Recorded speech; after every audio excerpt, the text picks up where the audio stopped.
A luz do sol da tarde atravessava as janelas imensas da mansão dos Montenegro, transformando as partículas de poeira em um balé cintilante.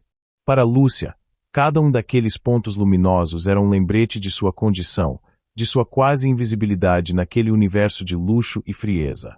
Com as mãos já marcadas pelo trabalho incessante e um sorriso que resistia bravamente às adversidades, ela se movia com a discrição de uma sombra, garantindo que o brilho do mármore e dos cristais jamais fosse ofuscado. Era com o suor derramado naquele e em outros lares abastados que ela, mãe solteira, criava seu único filho, Lucas. Lucas, um rapaz de 17 anos, possuía um olhar de uma intensidade incomum, uma chama que parecia queimar mais forte a cada dia.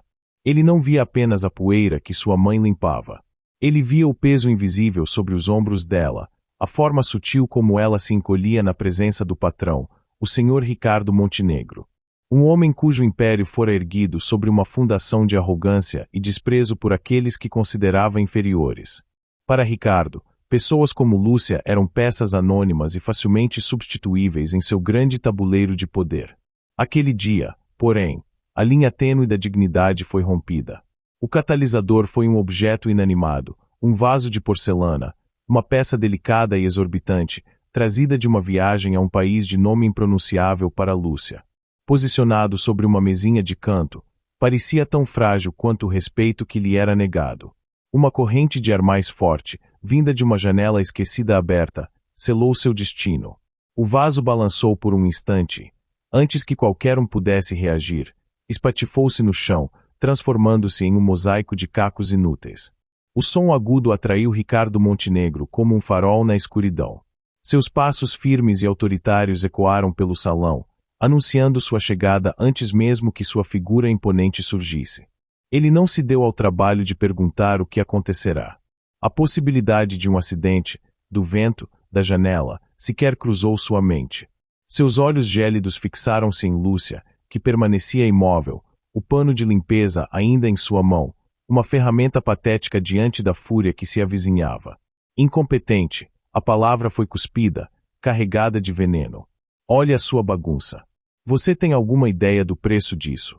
É claro que não. O valor desse vaso pagaria seu salário por um ano, talvez mais.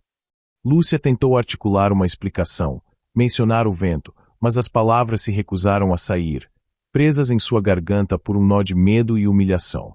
Ricardo, no entanto, não precisava de resposta. Ele continuou sua torrente de acusações, cada palavra uma lâmina afiada. Gente como você não tem cuidado, não tem o menor zelo. Vivem na imundície e acham que tudo pode ser tratado com o mesmo descaso. Saia da minha casa. Agora. E não se atreva a voltar para receber seu pagamento. Considere o prejuízo do vaso como sua quitação. Lágrimas silenciosas começaram a traçar caminhos pelo rosto cansado de Lúcia. Não eram lágrimas pela perda do emprego ou do dinheiro, mas pela crueldade gratuita, pela injustiça esmagadora. Ela apenas assentiu, um movimento quase imperceptível, e deu as costas, o corpo curvado sob o peso daquela ofensa pública. O que Ricardo Montenegro ignorava era a presença de uma testemunha silenciosa. Na curva da grande escadaria, escondido das vistas, estava Lucas. Ele ouvira cada sílaba depreciativa, cada gota de desprezo. A chama em seus olhos, antes uma brasa contida, irrompeu em um incêndio devastador. Naquele exato momento, ao testemunhar sua mãe ser reduzida a nada, uma promessa foi selada nas profundezas de sua alma jovem. Não seria uma vingança de violência física, mas algo muito mais calculado, mais frio e, em sua mente, infinitamente mais justo. Ele faria Ricardo Montenegro provar do próprio veneno. Ele lhe tiraria tudo o que o milionário mais valorizava, não por ganância, mas para lhe ensinar a sensação avassaladora de ser despojado de tudo, de se tornar invisível. A noite que se seguiu foi a mais longa e sombria na vida de Lucas. No seu quarto modesto em Vila Esperança, um bairro fictício onde os sonhos lutavam para sobreviver, o sono era um luxo inalcançável. O som abafado do choro de sua mãe, vindo do cômodo ao lado, era uma tortura para seus ouvidos. Incapaz de suportar, ele se levantou e foi até ela. Encontrou-a na beira da cama, o rosto inchado pelas lágrimas, o olhar perdido no vazio. Mãe, chamou ele, a voz surpreendentemente firme. Ela se virou, tentando compor um sorriso que não se formou. Meu filho, não se preocupe com isso. A gente encontra outro serviço. Deus é grande e não nos abandona. Lucas sentou-se ao seu lado, envolvendo as mãos ásperas e trabalhadoras dela com as suas. Não é sobre o trabalho, mãe. É sobre ele. Sobre a forma como ele tratou a senhora. Lúcia soltou um suspiro pesado, carregado de resignação. Ah, meu filho. O mundo funciona assim. Os poderosos sempre pisarão nos mais fracos. Sempre foi e sempre será. Não, mãe, disse Lucas, com uma convicção que a fez estremecer. Não vai ser sempre assim. Eu prometo à senhora. Eu vou mudar essa realidade. Lúcia o puxou para um abraço apertado, sentindo a juventude e a determinação que emanavam dele, sem compreender totalmente a profundidade de suas palavras. Para ela, era o desabafo de um filho amoroso e protetor. Para Lucas, era um juramento sagrado, gravado a fogo em seu coração. Aquele dia marcou uma virada fundamental. O Lucas que gostava de futebol e de passar as tardes com os amigos na rua deu lugar a um estudioso voraz e disciplinado. De aluno mediano, ele se transformou em uma máquina de absorver conhecimento. Passava horas na biblioteca da escola, mergulhado em livros, artigos e pesquisas na internet, usando os computadores públicos como portais para um novo mundo. Sua obsessão: economia, finanças, o universo que permitirá a homens como Ricardo Montenegro acumular tanto poder. Ele queria dissecar a anatomia do sucesso de seu inimigo, aprender as regras do jogo para, um dia, ser capaz não apenas de jogar, mas de virar o tabuleiro. Lúcia, dividida entre a preocupação e o orgulho, observava a transformação do filho. Não compreendia a origem daquela sede de conhecimento, mas o apoiava incondicionalmente. Com um café quente, um prato de comida deixado ao lado dos livros e preces silenciosas por seu futuro. Os anos passaram em um ritmo acelerado, cada dia uma nova batalha vencida no campo do saber. Lucas concluiu o ensino médio com a maior honra, o melhor aluno de sua escola, um feito sem precedentes para um jovem de Vila Esperança. Seu desempenho exemplar lhe garantiu uma bolsa de estudos integral para uma das mais prestigiadas faculdades de administração do país. A pequena casa se encheu de uma alegria rara e contagiante. Lúcia chorou, mas, desta vez, as lágrimas eram de puro orgulho. Uma porta se abria, uma promessa de que seu filho teria uma vida infinitamente diferente da sua. Na universidade, a intensidade de Lucas não diminuiu, pelo contrário, multiplicou-se. Ele era insaciável. Participava de todos os seminários, liderava grupos de estudo e se destacava em cada projeto. Sua inteligência era aguda, sua ambição, sem limites. Mas, por trás da fachada do estudante brilhante e carismático, a chama da vingança ardia, paciente e estratégica. Durante todo o curso, ele dedicou-se a um estudo de caso particular, a Montenegro Corp. Analisou seus balanços financeiros, suas estratégias de mercado, suas aquisições, mais importante, suas vulnerabilidades. Ao final do curso, sabia mais sobre a empresa do que muitos de seus próprios executivos. Enquanto isso, Lúcia seguia sua vida. Encontrou outros trabalhos, em lares mais modestos, com patrões que a tratavam com a humanidade e o respeito que merecia. O nome de Ricardo Montenegro tornou-se um fantasma do passado, uma memória dolorosa que ela escolheu enterrar. Mal sabia ela que seu filho estava meticulosamente escavando aquela mesma memória, não para reviver a dor, mas para construir a justiça. Lucas formou-se com louvor, o primeiro de sua linhagem a ostentar um diploma de nível superior. As propostas de emprego não tardaram a chegar. Bancos, consultorias, grandes corporações, todos queriam o jovem prodígio. Ele avaliou cada oferta com a precisão de um mestre de xadrez, planejando seus movimentos com anos de antecedência. Sua escolha recaiu sobre um cargo em um banco de investimentos, um rival direto de uma das instituições que administrava uma parcela significativa da fortuna de Ricardo Montenegro. Não era ainda o ataque, mas o posicionamento estratégico no campo de batalha. No mercado financeiro, seu talento explodiu. Sua habilidade para analisar mercados e antecipar tendências era quase premonitória. Em poucos anos, sua ascensão foi meteórica. De analista júnior a gerente de portfólio, finalmente, a diretor. Seus rendimentos eram astronômicos, uma realidade que Lúcia jamais poderia ter imaginado. Com seu primeiro bônus substancial, comprou um apartamento espaçoso e confortável para a mãe, em um bairro nobre, longe de qualquer poeira que pudesse trazer más recordações. Meu filho, isso é luxo demais, disse Lúcia, com os olhos brilhando de emoção ao pisar no novo lar. Eu não preciso de tudo isso. A senhora merece isso e o mundo inteiro, mãe, respondeu Lucas, envolvendo-a em um abraço caloroso. A senhora nunca mais vai precisar limpar o chão de mais ninguém. Ele a convenceu a se aposentar. Queria que ela descansasse, que viajasse, que se dedicasse aos pequenos prazeres que a vida lhe negara. Lúcia, após alguma relutância, aceitou o presente do filho. Matriculou-se em aulas de jardinagem, fez novas amizades e realizou o sonho de conhecer o mar. Encontrou uma felicidade serena, transbordando de orgulho pelo filho vitorioso, sem nunca suspeitar da força motriz sombria por trás de seu sucesso espetacular. Aos 30 anos, Lucas era a personificação do sucesso. Respeitado, influente e financeiramente poderoso, ele sentiu que a hora se aproximava. A paciência, sua maior aliada, estava prestes a ser recompensada. A oportunidade, como ele havia previsto em suas análises, surgiu de uma falha no caráter de seu adversário.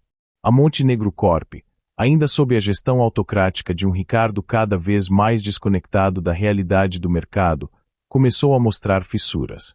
Uma série de investimentos mal-sucedidos, uma aposta arrogante em um setor volátil. Ricardo, embriagado por décadas de sucesso ininterrupto, ignorou os conselhos de sua equipe. Cego pela soberba, dobrou a aposta, injetando capital em um navio que já fazia água. De sua posição privilegiada, Lucas observava cada movimento com a frieza de um predador. O desespero crescente de Ricardo era palpável nos relatórios financeiros. Era o momento de desferir o golpe. Agindo nas sombras, ele começou a orquestrar sua jogada final.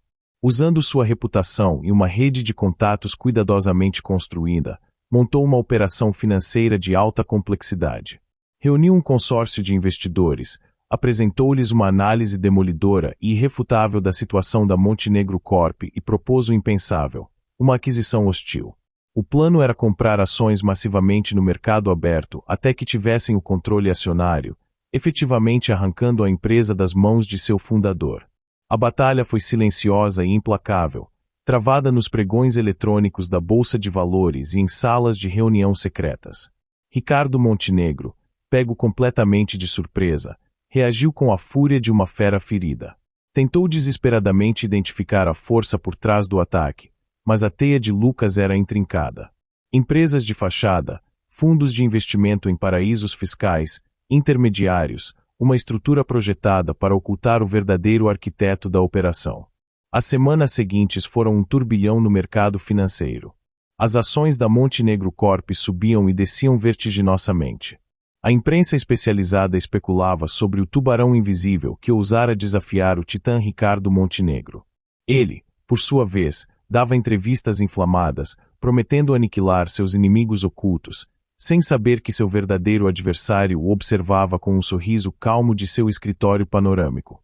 Finalmente, o cheque-mate. O consórcio liderado por Lucas atingiu a participação majoritária. A Montenegro Corp não era mais de Ricardo. Uma reunião de emergência do Conselho de Administração foi convocada para oficializar a nova estrutura de poder e para apresentar o novo presidente. Ricardo Montenegro entrou na sala de reuniões de sua própria empresa com o ar de um homem derrotado. O rosto pálido, os ombros, antes orgulhosamente eretos, agora caídos. Sentou-se na cadeira da presidência, um trono que fora seu por direito e conquista durante toda a sua vida adulta, e aguardou para encarar o homem que o havia destronado. A porta se abriu. E por ela, entrou Lucas. Impecavelmente vestido, o mesmo olhar intenso de 13 anos atrás, agora forjado com a dureza da experiência e da paciência. O choque no rosto de Ricardo foi visível. Ele não o reconheceu de imediato. Viu apenas um jovem e bem-sucedido executivo de um banco rival, um rosto familiar das páginas de revistas de negócios. Lucas caminhou com passos firmes até a extremidade oposta da longa mesa de mogno e tomou seu lugar. O silêncio na sala era denso, quase palpável. Os demais membros do conselho, Uma mistura de antigos aliados de Ricardo e novos representantes, assistiam à cena com a respiração suspensa. Você, balbuciou Ricardo, a mente lutando para conectar os pontos, a compreensão ainda se recusando a se formar completamente. O que está fazendo aqui? Bom dia, Sr. Montenegro, disse Lucas, a voz perfeitamente calma, mas ressoando com um poder inquestionável. Eu sou o novo presidente do Conselho de Administração da Montenegro Corp. A partir deste momento, eu estou no comando. Ricardo o fitou, os olhos arregalados em pura incredulidade. Isso é um absurdo. Quem é você? Lucas inclinou-se ligeiramente para a frente, apoiando os cotovelos na mesa polida. E então, ele desferiu o golpe de misericórdia, não com números ou cláusulas contratuais, mas com uma simples e devastadora memória. Meu nome é Lucas. Talvez o senhor não se lembre do meu rosto, mas certamente se lembra da minha mãe. O nome dela é Lúcia. Ela trabalhava como sua faxineira, 13 anos atrás. O senhor a demitiu e a humilhou na frente do filho dela, tudo por causa de um vaso de porcelana quebrado. A cor desapareceu do rosto de Ricardo. A revelação o atingiu com a força de um soco. O filho da faxineira. O menino pobre de Vila Esperança. Aquele olhar. Ele se lembrou do olhar desafiador do garoto escondido na escada. Era o mesmo olhar que agora o encarava do outro lado da mesa, mas desta vez, estava amparado por todo o poder que o dinheiro e a influência poderiam comprar.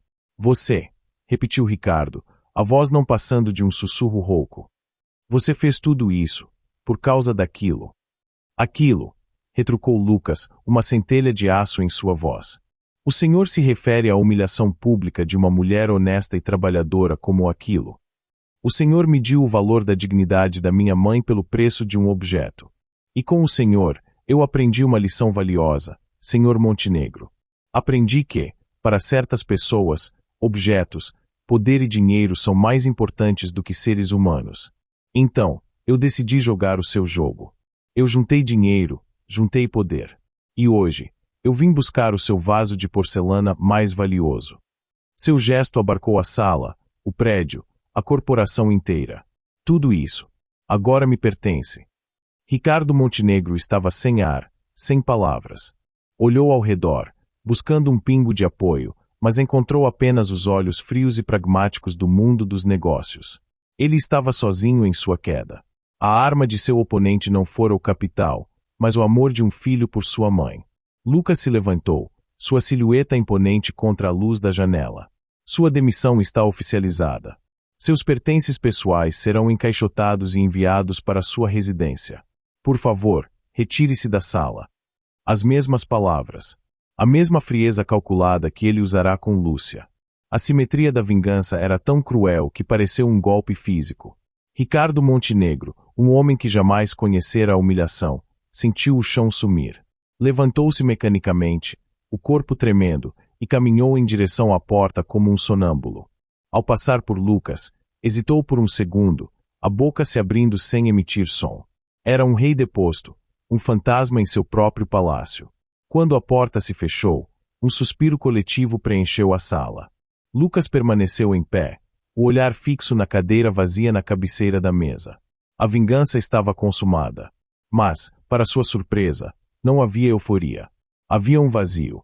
O fogo que o alimentara por mais de uma década se extinguira, deixando apenas cinzas e um cansaço avassalador.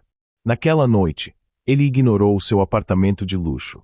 Dirigiu por horas, até a casa tranquila de sua mãe. Encontrou-a no jardim, cuidando de suas rosas, o rosto iluminado pela satisfação, completamente alheia à guerra que seu filho vencera em seu nome. Meu filho, que surpresa maravilhosa! Disse ela, o sorriso largo, as mãos sujas de terra. Lucas a abraçou com uma urgência que a assustou. Ele afundou o rosto em seu ombro, buscando o refúgio que só ela poderia oferecer. E então, pela primeira vez desde a infância, ele chorou. Não eram lágrimas de raiva ou tristeza, mas de libertação. Lágrimas que lavavam 13 anos de amargura. O que houve, meu querido? Aconteceu alguma coisa? Perguntou Lúcia, a voz cheia de preocupação maternal, acariciando seus cabelos.